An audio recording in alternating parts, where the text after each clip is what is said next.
বলবেন তো আজকে থেকে ইনশাআল্লাহ? এবার কয় নাম্বার ভাই? 4 নাম্বার। চলেন এবার 4 নাম্বারটা শুনি।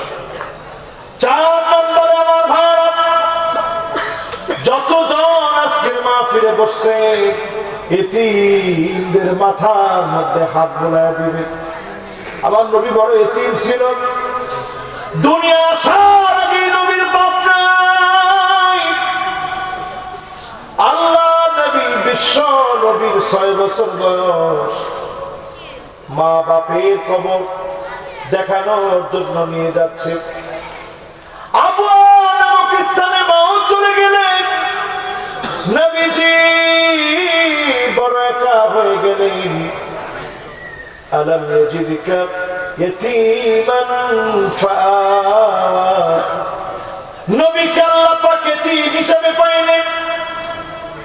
ওয়া রাফা'না লাকা যিকরাক, যেখানে আল্লাহ পাক নিজের নামকে সমুন্নত বানিয়েছেন, নবীর নামকে যিনি সম্মানিত বানায় দিয়েছেন তিনি কে?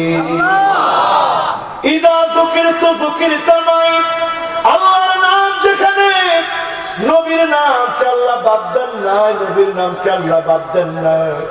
নবীর নামকে যিনি বুলন্দ করে দিয়েছেন, সম্মানিত বানায় দিয়েছেন তিনি কে?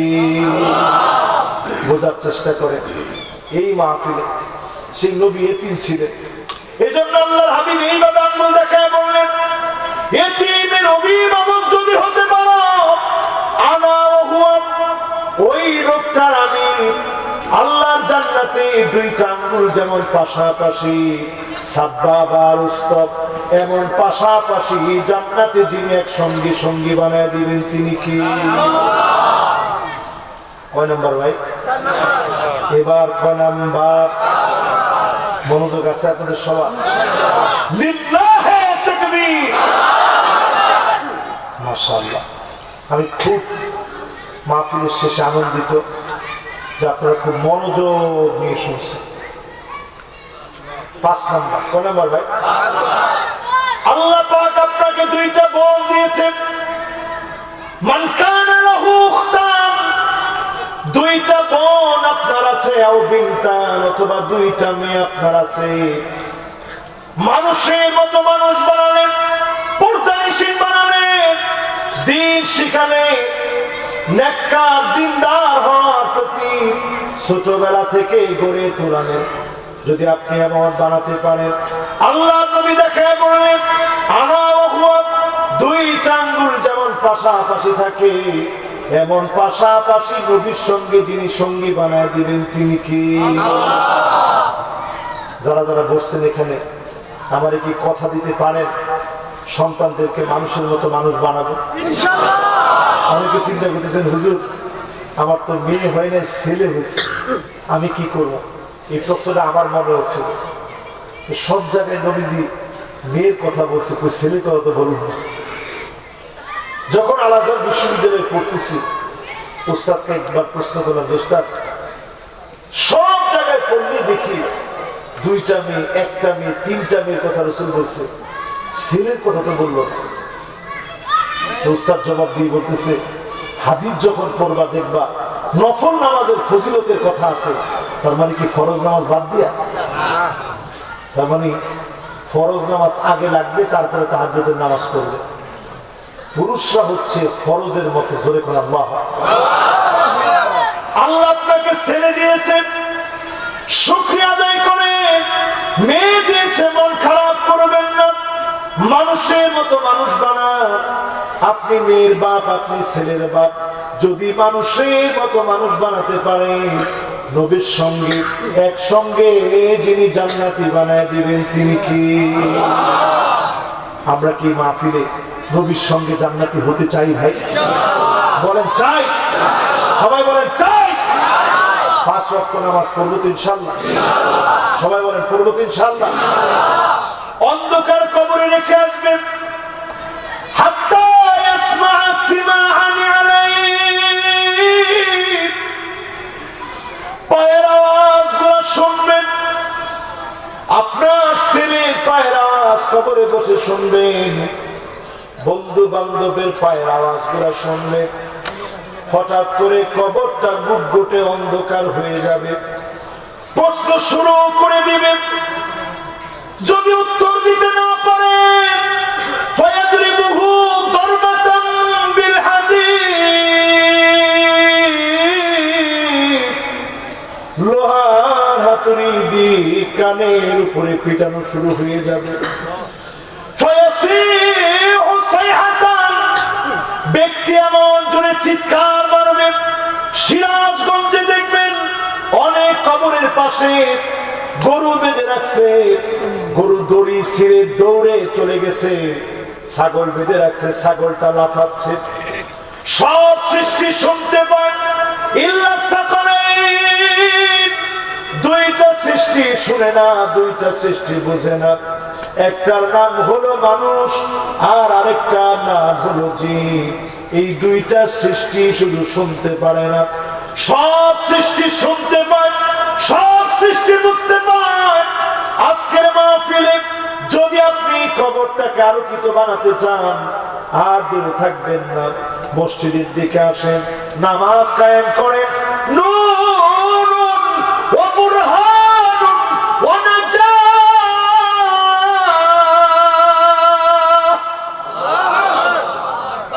সেদিন মানুষ দেখবে অন্ধকার কবরের ভিতরে হঠাৎ করে আলো জ্বলে গেছে। লোকেরা বলবে, কে গো তুমি? ছেলেকে রেখে আসলাম, বন্ধু বান্ধব রেখে আসলাম, কোত্থেকে আজকে আলো হয়ে জ্বললাম? আপনার নামাজ বলবে, আমি তোমার নামাজ তোমার জন্য সাক্ষী হয়ে দাঁড়ায় গেলাম। ফেরেশতাদেরকে বলবে, ফেরেশতারা রে, এই বান্দাকে মোটেও তুমি আঘাত করো না, আল্লাহ দয়া করে মাফ করে দেন। নামাজের ফরিয়াদ কবুল করে যিনি মাফ করে দিবেন তিনি কে?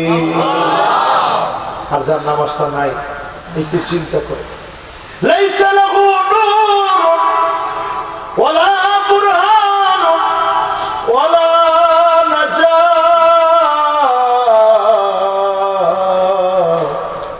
কবরের ভিতরে কোনো আলো থাকবে না, পক্ষে বলার কেউ থাকবে না, নাজাতের কোন অবস্থা থাকবে না। এতটুকু বলেই নবী থামলেন না।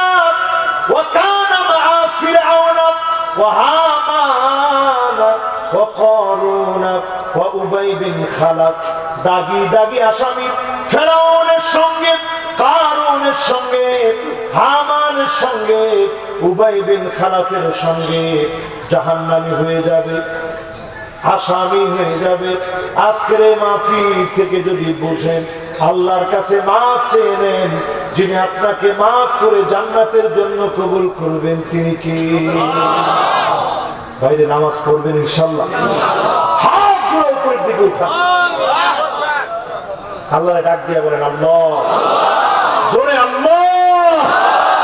জীবনে আর কোনদিন নামাজ ছেড়ে দেব না, বলেন আল্লাহ, ইয়া আল্লাহ, ইয়া রহমান, ইয়া রহিম, ইয়া হাই, ইয়া কাইয়্যুম। আল্লাহ, আপনার পাঁচটা নাম ধরে ডেকেছি, মেহেরবানি করে নামাজি বানা দেন আল্লাহ, বলেন আল্লাহ। জীবনে আর নামাজ কাজা করব না, নামাজ কাজা করব না, নামাজ কাজা করব না। আমিন, আমিন, আমিন। হাতগুলা পকেটের দিকে দেন, দিছেন? দেন, পকেটের দিকে দেন, দিছেন? মসজিদের জন্য কিছু হইলেও আজকে আমরা দিয়ে যাবো ইনশাআল্লাহ, বলেন সবাই, বলেন ইনশাআল্লাহ। সবাই কিছু হইলেও আমরা দিয়ে যাবো, দেখাইবো না, সবাই আমরা মুষ্টি বন্ধ করি।